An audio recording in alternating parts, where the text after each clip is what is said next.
using Autoglym interior shampoo to clean some vehicle kick plates. So the first thing I'm going to do is spray some of the product on.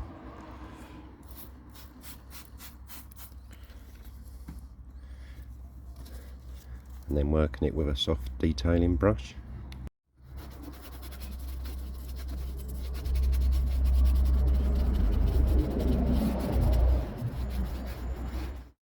Just going to leave the product to dwell for a little while as it's quite cool, so I don't have to worry about the product going off in the heat. Now with the microfiber, just going to gently wipe the product off.